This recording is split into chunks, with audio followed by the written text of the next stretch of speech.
What's up, everybody? It's your girl Bondy Blue, and I am back for another Black Ink Crew review.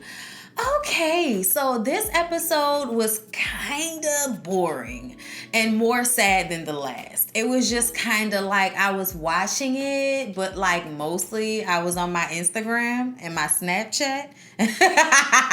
Taking pictures of myself and shit. I've become fascinated with my own face now that I'm 31.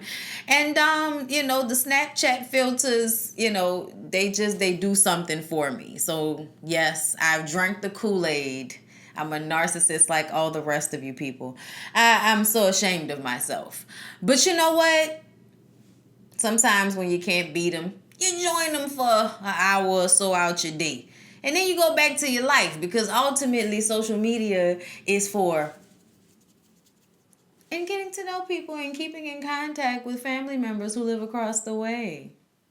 But anyway, let's go ahead and get into this. So Ryan rented out a house and invited Second City to come and stay with him in New Orleans, and everybody goes to Charmaine's mom's funeral out here. Talking about they went to New Orleans. I thought they lived in Slidell. I thought Charmaine mom and them lived in Slidell. So it looked like a Slidell house. It could be on any back street, West Bank East, but still, that house looked like it was in Slidell. And that's a different area code. Okay.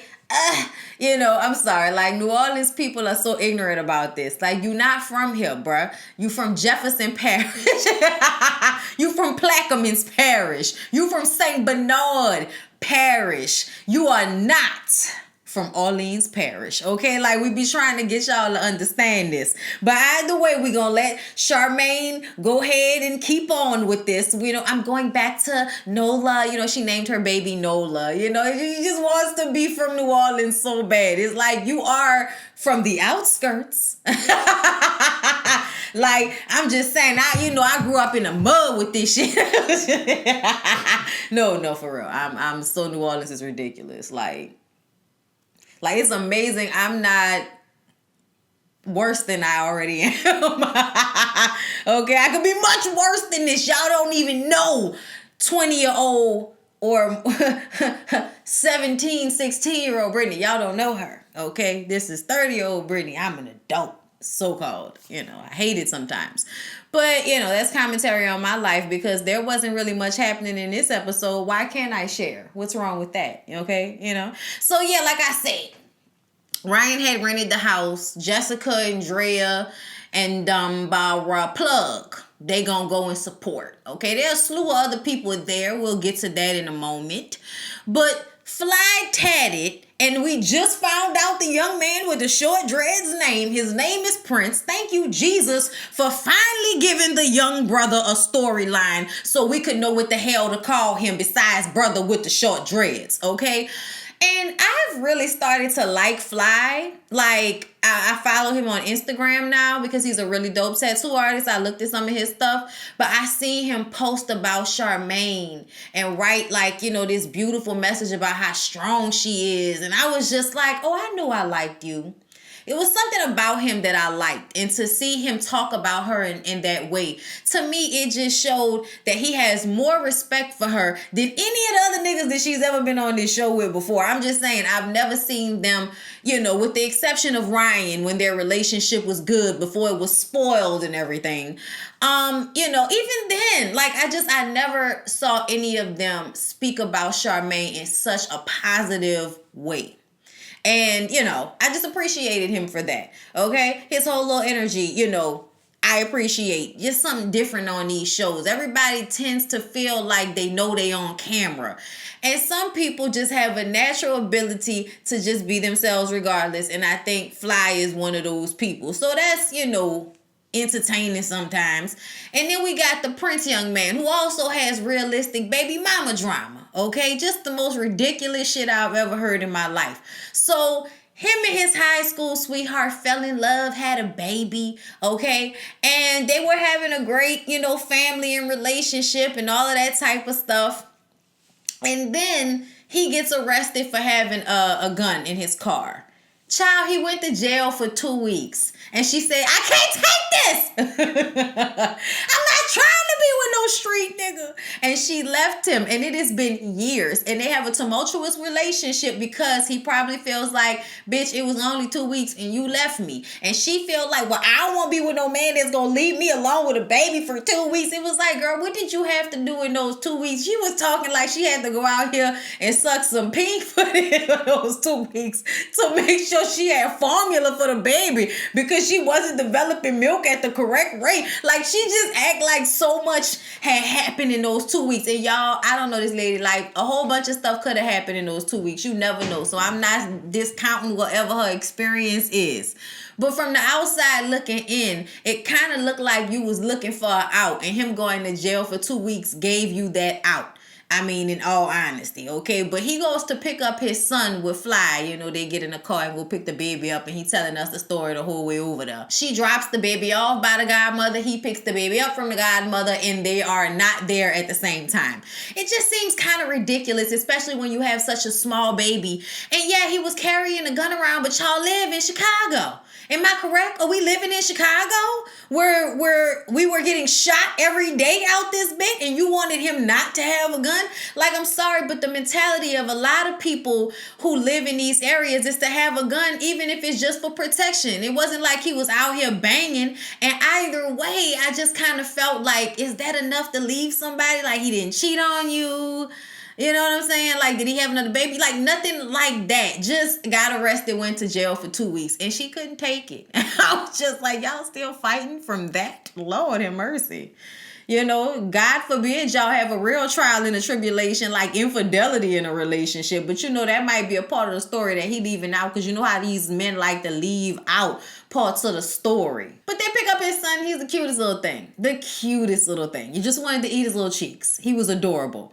And just like Prince said, how could I not love him, man? He looked just like me. He got my face and everything. I was like, oh, all right.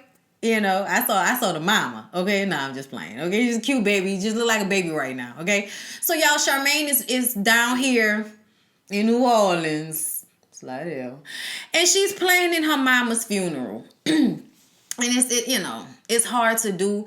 And y'all, the thing that is really hurting her and us watching is seeing how hurt the daddy is. Like, he's not really all the way there. You could tell he was just staring, and he looked like he had been crying, and it just, I almost kind of felt bad that we were seeing him. You know what I'm saying? Like, I felt bad that he was on camera. Like, it was like that, seeing this man be so distraught in front of this camera. And I know how New Orleans men are. And I remember watching Charmaine's dad on camera, and I recognized that type of man and personality. Okay? Personally, I know those types of personalities, and men. He honestly reminded me of my parent a little bit. It made me sad to see that look on his face. I felt like maybe they shouldn't have put him on camera at that point, even though I know they had to. And Charmaine is like, I'm just trying to stay strong, Dad. And Nick and I are here for you. And, she's just trying to be supportive, but she's pregnant, and it's a lot. But Ryan got them this old nice house uptown and everything. I was like, all right, y'all was like, off of St. Charles, I was saying yes somewhere. And then Prince does a tattoo to talk about his baby mama drama and all of that type of stuff, and how she skedaddled, and there's all this anger. But now he's making an honest living. You know what I'm saying? He ain't on the other side of the game no more. And they meet up at a toy store, and the new her can talk to him. The her from back then couldn't even have a conversation, but she's just glad they can have a conversation. There's tears and glasses and light-skinnedness and jackets that the hands stay in the pockets. Like, it's an aura. It's an era. It reminds me of girls named Erica. You know what I'm saying? Like, that I knew coming up. Like, not the menace. Well, I mean, hell, Mena could fit into that too, except for the glasses part. But I just knew some hella hard ass chicks that gave off a nerdy vibe, but was freaks and will whoop your ass too. It was a lot all at once, okay? Like, I'm just saying, but that's the vibe she was giving, okay? But she says that she couldn't trust him back then, okay? But it doesn't have to be like that anymore. And they hug, and he says, you really are my family, and I love you and everything. And I'm like, oh, so y'all he's trying to get y'all back together. I don't know what she want. She didn't seem that open to the possibility, but brother looked like he was trying to get that old thing back. Oh, Biggie, give me one more chance. So y'all, 4 goes to get his nails done with this little girl.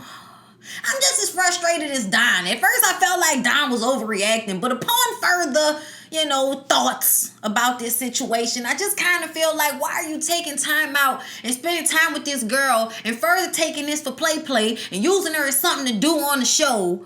And you don't know if you really the pappy yet. Like, that's just a lot to me. Like, y'all went and got a manicure together for, you felt like that was the next move for you to make, for you to get to know her more before you knew if she was really, yours. Like, I just kind of felt like this was all wrong to me. Like, it just didn't seem right, And she tells him that she likes his music, which makes him feel good about himself, I'm sure. Like, this must be some type of ego stroke. And like Don said, he has an absence in his life since his father passed away. He really didn't get a chance to resolve things with him before he passed away. Kind of got there at the end there. And had to just say his goodbyes, and now he has this hole, and instead of getting himself together and try to create a family of his own, he finds this and feels like, ooh, like a ready-made microwavable daughter. I didn't have to do none of the hard shit, and I can just have a good time with. I don't know what he's thinking, but I just kind of feel like y'all should definitely just go and get this DNA test. They sell them at Walgreens now. What the hell is happening?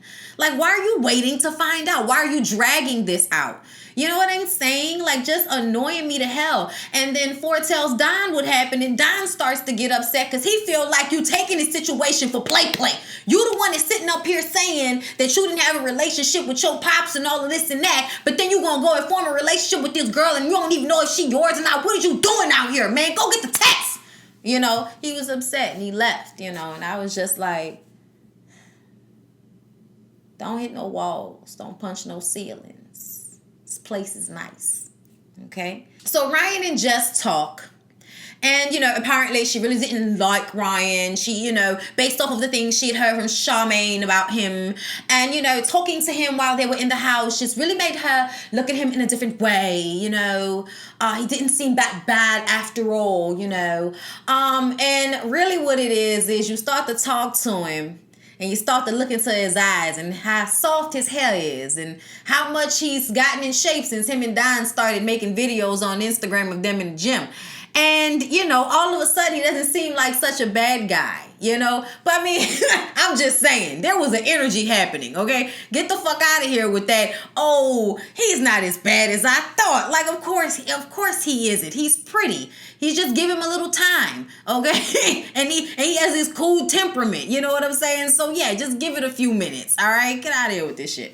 But either way, him getting the house for them and facilitating them all being there for Charmaine, him being there for Charmaine in the way that he has been there for her, has made him seem more likable, and I can understand that, I guess, Jessica. Ugh. But no, Ryan, if you even blink twice at a bitch too soft, we like, oh, might be some fucking going on. It's the truth. It's the truth. So they have the funeral, you guys, and Miss Kitty is there, and Kat is there, and Miss Kitty is talking to Jess and Charmaine. I think she had done, and Danielle, and I think she had done the makeup for Miss Glenda. She had done the makeup for Miss Glenda in the casket and everything. I think that's what they were saying. My mom used to do that from time to time. And, now that we're back in New Orleans, if somebody asks her, she might do it. But when we were living in Zachary, like, people would ask her to do their funerals, and she would go to the funeral home and do the, the makeup and the hair. Well, really the hair more than anything else. It's a little buck. And my mama was never really grossed out about being around dead people. Neither am I. Like, it's not a big deal for us. Had family members die. Like, it's okay. It's a part of life. Like, that's just how we feel about it, But Jessica's like, oh my God, I couldn't even be in the room with a dead body. Like, oh my God. Like, it's like, calm down. They dead, girl. They ain't gonna do nothing to you. But then we get to this weird, awkward moment where they try to make us think that Kat is oblivious to Ryan and ignoring his very existence as if they're still beefage. But, no, that's just for play. They cool. I'm like, of course y'all are cool. Of course y'all are cool. Why wouldn't y'all be? So it's a feud, but we still have time to have messy ass conversations about whether Miss Kitty and Ryan Row really have a thing going on, and if that has caused real upset over there in New York at 113th with C's and everybody. And Kitty basically says, girl, all that is humiliation and degradation and jealousy and embarrassment, and none of those things have anything to do with me, y'all, okay? And Jess is like, oh my God, okay. Then Charmaine offers Kitty a job. And yo, I didn't think it was gonna be that big of a deal, but Jess had this look on her face like, like, I know she didn't just do that. Apparently, they had a conversation after the whole situation with Zach, Crazy who used to work there, that next time Charmaine hires someone, they would have a conversation amongst themselves and both choose if someone should be hired at Second City. So for her to just throw that out there to Kitty that she can come and work for her, it's just kind of like, I thought we had a conversation about this, Charmaine. Okay, like what the. And I just kind of felt like, oh wow, especially when she went for Kitty's, title, like what the is a brand ambassador. Like, girl, somebody gonna tell us. We think it's marketing. We think that's just another name for marketing. That's what we think. But good point, Jess. Good point. So then they have a second line where they, lackadaisically throw the tissues up and down, and then they have some people that get paid to do the second lines for the funerals. Besides the band, besides the brass band, you got your little dancing, a little suit doing it and everything. Okay, you know what I'm saying? Which really somebody should have called second line shorty, because this ain't the footwork you needed in your life. But y'all wasn't ready for that. So that's why y'all got him, because this is Slidell. And, then they had somebody on stilts, and I was like, child, they probably just added something like that to the parade system. So I was just kind of like, oh, this is new. Where are the Indians? Were there any Indians there? I didn't see any Indians. Maybe I missed it. But either way, y'all, yeah, that was the Slidell second line that they had down for the funeral for Miss Glenda. R.I.P. Miss Glenda. Okay, sweet spirit. All right, and I hope that everything goes well with Charmaine. She been posting out the ass this week. I think it's been the baby shower week, girl. And she looked cute and everything. It was wonderful. So yeah, y'all. Hopefully next episode will be a little less, sad and depressing. But I hope you guys enjoy the review. Please don't forget to like, comment, and subscribe. I love you guys so much, and I'll see you in the next one. Mwah!